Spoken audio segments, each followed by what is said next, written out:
안녕하세요. 놀라운 논란의 미스터 논란입니다. 제가 최근에 포스테코글루 감독이 변화를 예고했다라는 이야기를 했는데 이게 또 대대적으로 화제가 되고 있는 것 같습니다. 변화가 있어야죠. 있어야 합니다. 그런데 이 변화가 뭐 어떤 그 정신적인 변화 이런 걸 떠나서 스쿼드까지 변화해야 된다라고 이야기를 하고 있습니다. 도대체 안제 포스테코글루 감독은 얼마나 이 스쿼드를 바꾸려고 하는 것인지, 그리고 그 가운데 손흥민 선수의 역할은 과연 무엇이 될 것인지, 이런 부분들을 전체적으로 살펴보도록 하겠습니다. 바로 들어가 보시죠.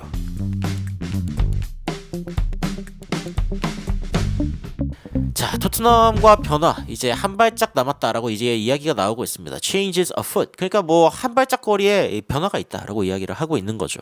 안제 포스테코글루 감독이 지금 토트넘에 대해서 엄청난 이 이적 계획을 세우고 있다라는 이야기도 나오고 있고요. 그리고 이제 그 내부자들의 이야기에 따르면 토트넘이 이미 이번 여름에 팔 선수들에 대해서 어느 정도 확정해 놓은 상황이다라는 이야기가 5시간 전에 나오기도 했습니다. 어마무시한 소식이거든요. 근데 이런 것들이 이제 가늠이 잘 안 갈 수 있죠. 아니 도대체 뭐 안제 포스테코글루 감독이 얼마나 팀을 바꾸려고 하는 거냐. 사실 이제 이번 시즌 영입 목록 같은 거를 보면은 영입되고 또 방출된 목록들을 보면 일단 안제 포스테코글루 감독이 왔을 때 엄청나게 많은 선수들이 떠났습니다. 케인, 윙크스, 산체스, 다이어, 은돈벨레, 스펜스, 모우라, 요리스, 엄청나게 많은 선수들이 이제 떠났죠. 알리오 벨리스 같은 경우에도 떠났고, 세르지오 레길론, 탕강가, 로돈, 페리시치, 페롯, 탕강가, 필립스, 이 선수들이 전부 다 이제 토트넘을 떠나게 되었습니다. 일단은 감독이 생각했을 때 자신의 전술과 맞지 않다고 이제 극명하게 이미 느낀 선수들의 목록인 거고, 그리고 영입도 꽤 했는데, 근데 사실은 그 수가 실제적으로 봤을 때 그렇게 많지가 않은 게, 페드로 포로는 이미 이제 토트넘에 임대 이적으로 들어와가지고 뛰고 있었고, 클루셉스키도 마찬가지입니다. 이 두 선수는 이제 완전 이적을 했기 때문에 이제 이적 명단에 올라와 있는 거고, 그리고 알레오 벨리즈 같은 경우에는 왔지만 임대를 이제 떠났고, 애슐리 필립스 같은 경우에도 다시 돌아왔지만 다시 이제 보냈고, 이제 이런 상황들이기 때문에 사실상 하나, 둘, 셋, 넷, 다섯, 여섯, 일곱 명의 선수를 데려왔고, 솔로몬 같은 경우에는 또 부상을 지금 당해 있는 상황이기도 합니다. 그래서 이제 브레난 존슨, 뭐 메디슨, 반더벤, 드라고신, 비카리오 이런 선수들을 데려왔는데 거의 뭐 이미 주전이거나 혹은 이제 주전급에 충분히 뛸 수 있는 그런 선수들을 즉각 영입을 한 것이죠. 그리고 이번 겨울에 데려온 티모 베르너 같은 경우에도 여하튼 직접 바로 뛸 수 있는 그런 선수이기도 합니다. 그런데 이 정도면 꽤 많이 영입한 거 아니냐라고 이야기하실 수도 있겠지만, 사실상 이 셀틱에 처음에 들어왔을 때, 그러니까 그 포스테코글루 감독의 전 소속팀이죠. 이 셀틱을 지휘할 때 첫 시즌에 어떤 그 이적 시장을 겪었는지를 보면은 안제 포스테코글루 감독이 이야기하고 있는 이 변화가 무엇인지 알 수 있습니다. 일단 들어오자마자 쿄고 후루아시를 이제 포함한 9명의 선수들을 이제 여름에 영입하고, 이 선수들이 거의 다 주전으로 바로 뛰었습니다. 조하트 선수 같은 경우에도 그랬고, 카메론, 카터 비커스 같은 선수들, 뭐 리암쇼, 엄청나게 많은 선수들을 데려오면서 즉각 주전으로 쓸 수 있는 선수들을 데려왔고, 그 해 여름이 지나서 겨울 이적 시장에도 5명의 선수를 더 데려왔는데, 추가적으로 데려와서 이 선수들 역시 이제 주전급으로 활용하는 모습을 보여줬습니다. 이게 무슨 뜻이냐? 그러니까 안제 포스테코글루 감독은 팀을 바꾼다라고 하면은 거의 뭐 갈아엎는 수준으로 바꾼다는 것을 볼 수 있습니다. 엄청나게 많은 선수들이죠. 이게 뭐 셀틱 같은 경우에도 뭐 그렇게 작은 팀이 아닙니다. 사실 이제 스코틀랜드에서 지속적으로 우승을 하고 유로파나 챔피언스리그에도 자주 등장하는 그런 팀인데도 불구하고 이 정도의 변화를 단행했다는 것은 사실 대규모거든요. 그런데 이제 토트넘 같은 경우에는 지금 한 6명의 당장 쓸 수 있는 선수들 외에는 또 나머지를 다 처분하고 이런 상황이었기 때문에 토트넘이 앞으로도 더 대대적인 어떤 이적의 변화를 가져갈 것이다.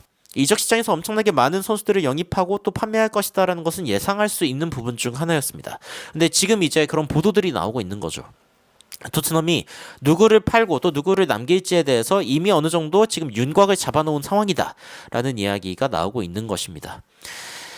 그리고 이제 토트넘이 일단 다음 시즌에 바로 뛸 수 있는 선수가 있죠. 루카스 베르발 선수가 지금 또 영입이 된 상황이기 때문에 이 선수가 또 공격 2선에서 또 나쁘지 않은 활약을 보여줄 것이라고 이제 그 예측이 되고 있기도 하고, 안제 포스테코글루 감독이 그러면 또 어떤 선수들을 떠나보낼 것이냐, 이런 부분에 대해서도 이제 이야기가 많은데, 토트넘 팬들은 여하튼 이제 선수들이 떠나야 한다라고 이야기할 때 팬들이 여전히 좀 반대하는 상황들이 있다. 그러니까 지금 있는 팀이 뭐가 문제냐라고 생각하고 있는 토트넘 팬들도 꽤 있다는 거죠. 그런데 그치, 이렇게 선수들을 계속 데리고 있으면은 스타일을 바꾸기는 어렵지. 자신의 원래 스타일로 계속 돌아가거나 뭐 이런 식의 상황이 발생하니까 사실상 이제 그 안제 포스테코글루 감독이 원하는 선수들을 데려오는 거는 정해진 수순이다. 특히 뭐 지금 최근에 봤을 때 사르, 비수마, 뭐 스킵, 호이베르, 벤탄쿠르 이 선수들을 지금 안제 포스테코글루 감독이 확실하게 믿고 있는 것 같진 않다.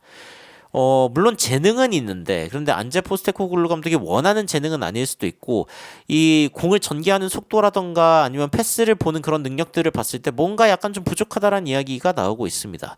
미드필더가 일단 너무 느리게 판단하게 되면 결국에는 다른 선수들에게도 영향을 미치죠. 공수 양면으로 사실은 이 선수들이 영향을 미치고 있기 때문에 이 부분에 대해서 또 새로운 어떤 영입이 있지 않을까, 뭐 이런 이야기가 나오고 있고, 호이베르는 무조건 떠날 것 같고, 스킵은 어떻게 보면 홈그로운이기 때문에 뭐 남을 수도 있겠지만 홈그로운을 새로 영입할 수 있으면 스킵을 또 떠나보낼 수 있죠. 갤러거를 이제 영입하려고 하는 이유 중 하나이기도 하고, 스킵은 제발 좀 떠나보냈으면 좋겠다라는 이야기가 나오고 있습니다. 라브라도르 그러니까 약간 강아지처럼 개처럼 공만 쫓아다니는 그런 선수라고 이제 레브라도 같은 그런 선수다라고 이야기가 나오고 있고.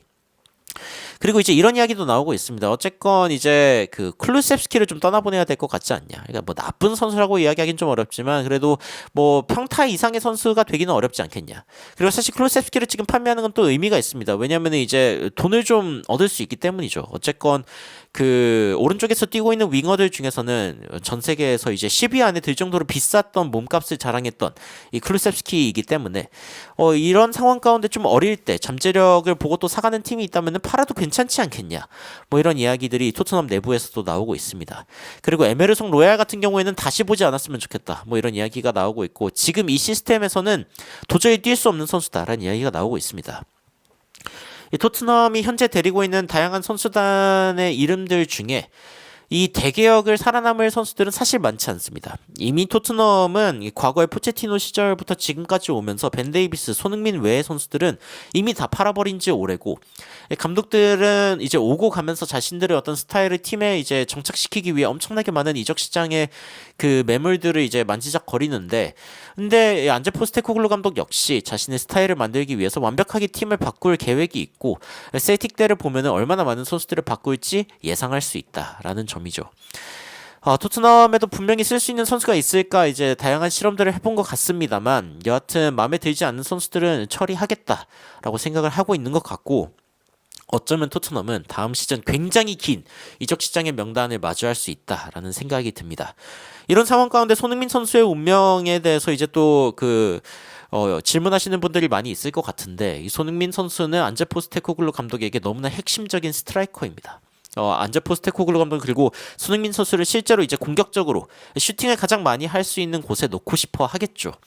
그렇기 때문에 다음 시즌 만약에 팀이 제대로 리빌딩이 된다는 가정하에는 손흥민 선수가 스트라이커로 뛸 확률이 높다라고 저는 보고 있습니다.